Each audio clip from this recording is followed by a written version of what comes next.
Welcome to In Her Voice, a podcast created for women who listen to and live by their deepest wisdom, their inner voice.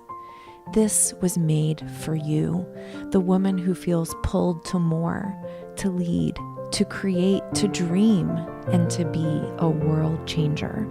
My name is Kelly Covert, and I am an inner voice coach. Join me here each week as we explore what it means to reach for your inspired potential, all while honoring your worthiness each and every day. Hello, you guys. This is Kelly, and you are listening to In Her Voice, and I am coming at you today with a quick solo episode all about practicing. And I talk about practicing a lot. I know that, but it's one of those kind of things that I think when we really get into the heart of what practicing means and what practicing does for us and how to practice well, then we are going to be transforming our lives on a day-to-day basis. So let's just think about what we know now about practicing. Probably all of you have heard the saying, practice makes perfect, right?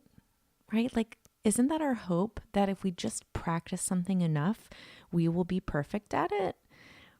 It's kind of pie in the sky, but I feel like, gosh, if that were just true, that would motivate me to practice more and more and more. But the reality of it is there's no such thing as perfect. You can practice as much as anyone could practice, and you're never going to be perfect. And that is so okay. And so if you want to find that motivation to practice, you need to reframe what the end result is going to be. If you're expecting perfection, and then you think, well, if I'm not going to be perfect at it, why bother? Because a lot of people think that way, then we need to reframe it. What is going to be the end result? So I want to share a practicing story with you.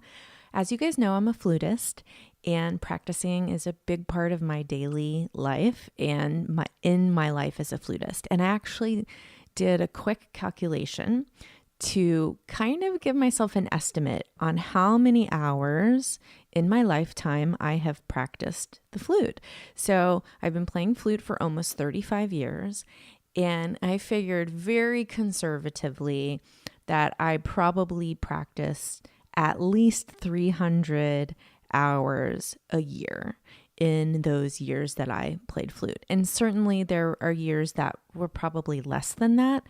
And then, of course, there were years that were way more than that. For example, when I was in graduate school, I would practice 4 or 5 hours a day. And so that adds up over time, of course. So I feel like 300 hours a year is super conservative, and more, I've probably practiced even more. So that is almost 11,000 hours in my life that I have practiced the flute. And just in case you're wondering, I was like, I wonder how many hours are in a year. I looked it up, and there are 8,766 hours in a year. So I have practiced for at least 1.5 total years straight. Isn't that crazy? I didn't do it straight, obviously, but if you put it all together, that's what it would be. And oh my gosh, that just exploded my brain. I was thinking, oh my goodness, that's a lot of practicing. I must be perfect, right? I must be the most amazing flutist that ever walked the face of this earth. Yeah, not so much. But here's the thing. I am a really good flutist, and it is what I do for a living. And so I take it very seriously. And I have skills that my practicing has developed for me. I can pick up almost any piece of music and play it.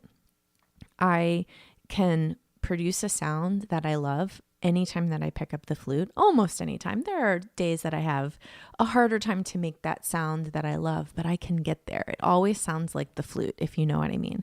I can play loud, I can play soft, I can see things on a page that direct me to do certain things, and my body just knows how to do them. I don't even have to think about it. I look at music and I understand it as if it were my native language. And this does not make me perfect. But what practice has done for me is it has incorporated this skill of flute playing into my life. It's integrated it so fully that I hardly have to think about it. When I'm playing, I do so many things without even thinking about it. And that's what makes it easier. But here's the kicker. I still have to practice. I still practice a lot. And I still have to practice music that I have played and practiced before. I often come back to pieces that I have done before in my life, and I'm like, dang it, I still got to practice that hard part, even though I learned it before and I felt like I had it down. And so I feel like this story is to let you know that the end result of practicing is not perfection. It's not being able to do it perfectly every single time, but it's creating an instinctive way to do whatever skill you're practicing. So what does this have to do with listening to your inner voice? Well, you got to practice. You have to practice at listening to your inner voice in order to get better at it. And I think what I want for everyone, for every person, for every woman that is listening to this podcast, for myself, I want listening to your inner voice to be so natural and so easy and so instinctive that you don't even have to think about it, that's where your mind goes automatically.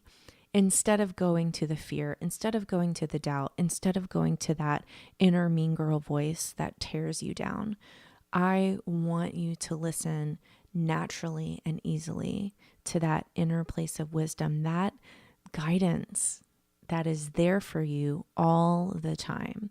And practicing daily will do that for you. Now, I want to share a really, really practical practicing tip with you. And this is something that I tell all of my flute students, and it's kind of counterintuitive. And that is this: more days of practice is better than more hours of practice. Okay, so this is what I mean by that.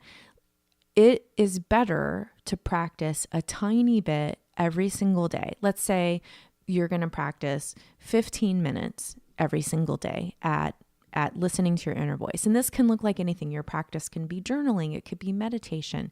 It could be prayer. It could be yoga. It could be being out in nature.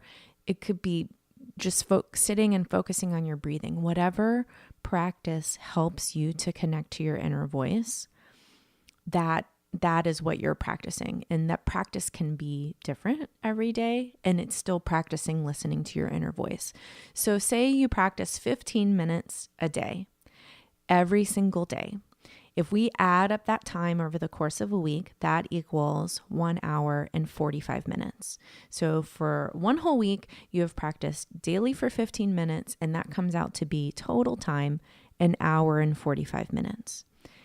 It is better to practice like that than it would be to, say, practice 2 or 3 hours over the course of 1 or 2 days. Even though the total time of practice is more, the consistency of doing it every day is going to build up your skill way faster than that total time. And this is true if your daily practice time is 5 minutes, or if it's 10 minutes, or if it's 3 minutes.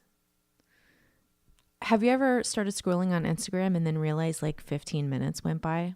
Truth, I have done that. I'm not proud of it, but it happens, right? 3 minutes. Everybody has 3 minutes in their day. And 3 minutes over the course of 7 days, 21 minutes is going to yield a greater result for you than if you practiced 20 minutes or 30 minutes or an hour on one single day. So this is me just trying to help you understand the power of practice and also how to make it practical for you. Not everybody has an hour every single day where they can go deep. And that's not to say that having time set aside to go deep isn't valuable. Oh my gosh, it is. But if you're not doing the consistent small practice, you're not going to get as much bang for your buck, so to speak. Now, if you really want to take it to the next level, like we talked about in last week's episode with Sarah Intonato, episode 151 of In Her Voice, take your practice deeper, go deeper, but couple that with your daily consistent practice. And that is really going to yield an amazing transformative benefit.